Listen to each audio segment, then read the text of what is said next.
Good morning, early birds. Good evening, night owls. Happy lunchtime to you, the best in the business. This is After Dinner Chats, where we loosen the tie, unbutton the top button, and let the ideas breathe. And this episode is different. Tim Burrows, my 10th guest, dared me to do it. Interview yourself, he said. So here we are, two Jameses for the price of one. Episode 15. Please welcome me.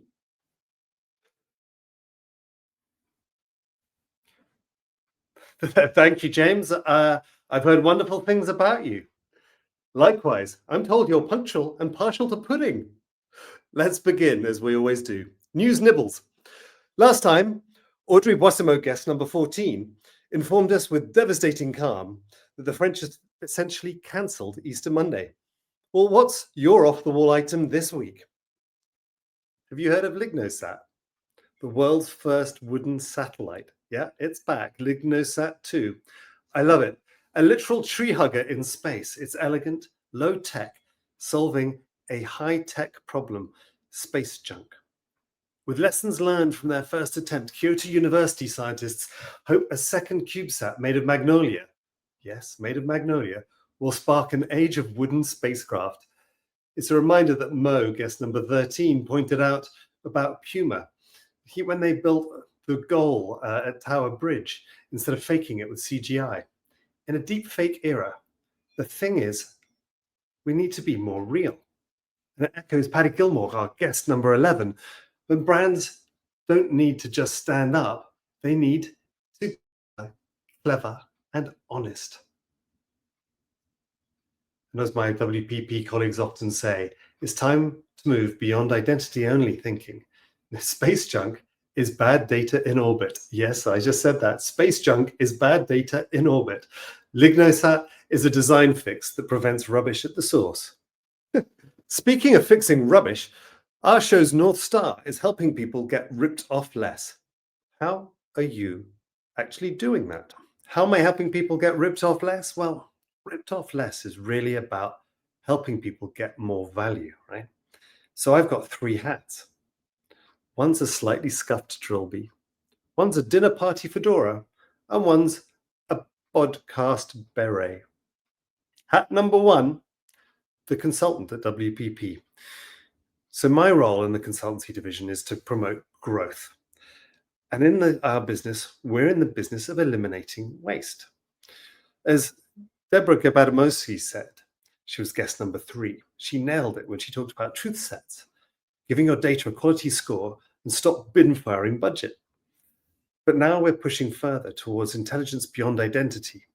So with the Open Intelligence product, we use federated learning and security data bunkers. Think remote distributed clean rooms. We query data where it lives, say a retailer's loyalty program like Tesco Club Card, without moving it. Privacy safe, commercially sane, reduced waste at the source. So it's the opposite of hiring a removal van for your data. Is that what you're saying? So the questions travel and the data stays at home. Precisely. It's pattern finding without puddle splashing.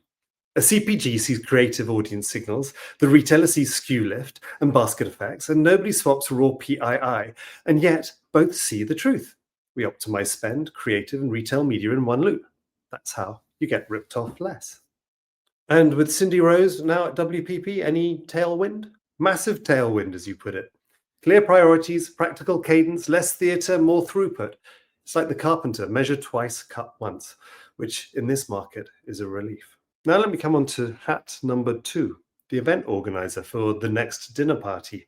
I guess we help people getting ripped off less by a bad career move. Our first guest, Julia Linehan, said it best. People are the lifeblood of our industry. So we curate rooms where conversation outruns PowerPoint.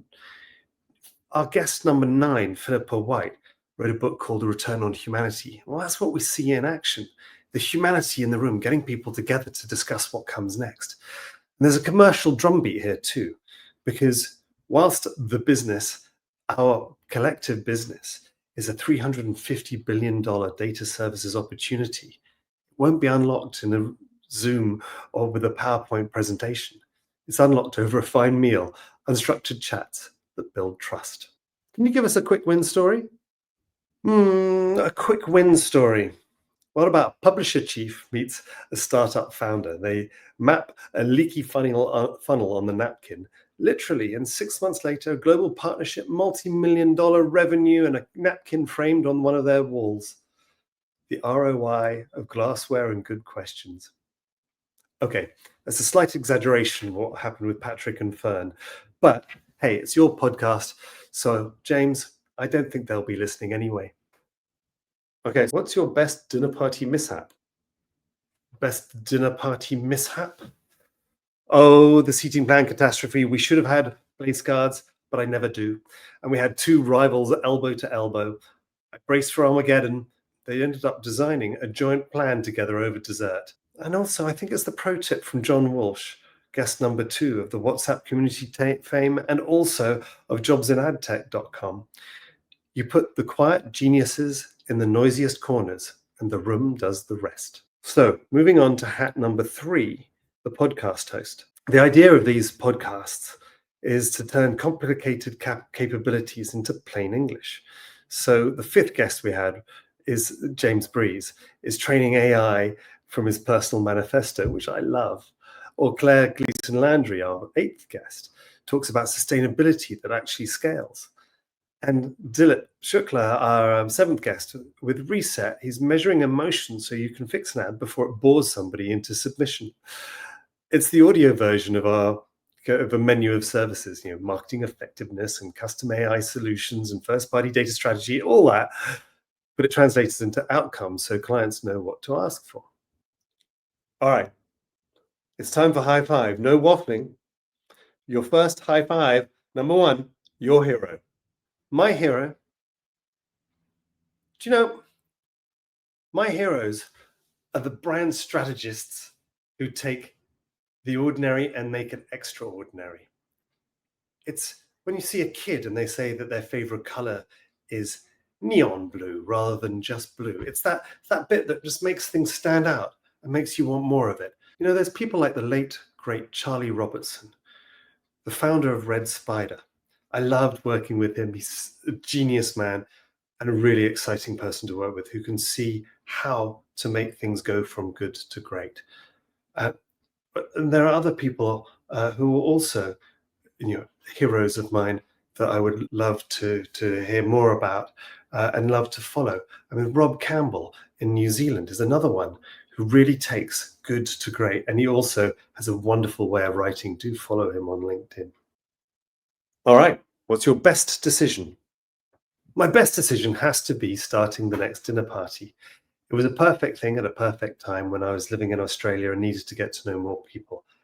And then it's turned into a great way of meeting people in a way that stands out, in a way that you actually get a chance to hear what people think off the record. What's your worst decision?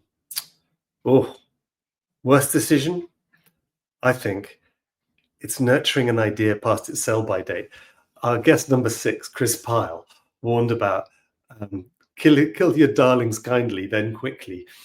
And I do think that sometimes we hang on to things for too long, but I'm not going to tell you what it was that I hung on for a bit too long, but then I managed to go stopping this and moved on because life's sweet right now. Okay, so what's your funniest moment? Funny moments I found on this podcast have been really hard to scale. Some people have hated answering it. Some people have talked about their most fun moment. The one that stands out for me was Sheetal Thakar's moment when she was at the Edinburgh Fringe. Yes, our guest number 12 talked about the naked performance. And to this day, I can't pass a theatre leaflet rack without giggling. So one more guest you'd like to have at the table and then have on a podcast. Well, it was Mo, the 13th guest, who mentioned Mark Pritchard and his rallying cry on transparency. Yeah, I'd love to have Mark Pritchard to a dinner and then have him on the podcast, but I don't have a path into that. But going back to my heroes comment, wouldn't it be great to have the heroes that you've had as the brand strategists, the account planners that you've never really had, get them to come in? So, for example, starting with, there are 2 that come to mind. One, I've not met. Steve Walls is based over in Switzerland, I think, but gee, he's a sharp writer. I'd love to have him. I reckon he'd be a feisty one to have at a dinner table. And the other one is Adam Morgan of Eating the Big Fish fame, who was on Cannes the last couple of years, who was on stages at Cannes talking about the extraordinary cost of dull. Those are two I think I would love to have at a dinner table in due course. Well, that, friends, is how we get ripped off less. James, you've been a delight. Well, James, you were pretty good too. I have to say, on this occasion, the host was exceptional, handsome, incisive, and didn't interrupt too much. Thank you very much. If you've enjoyed tonight, please do follow, rate, share, and next time we're back to our usual format. One guest, one chair, few identity crises. Thank you. This episode is brought to you by jobsandadtech.com, the only jobs board dedicated to digital media and the ad tech industry. If you're hiring now, use promo code JWPOD, JWPOD, for a 10% discount on any package. Jobsandadtech.com, it's where ad techers go to find their next role. I reckon my worst decision might be listening to Tim Burrows suggesting that we do this interview with each other or with myself or with these two personalities. That is a little bit weird.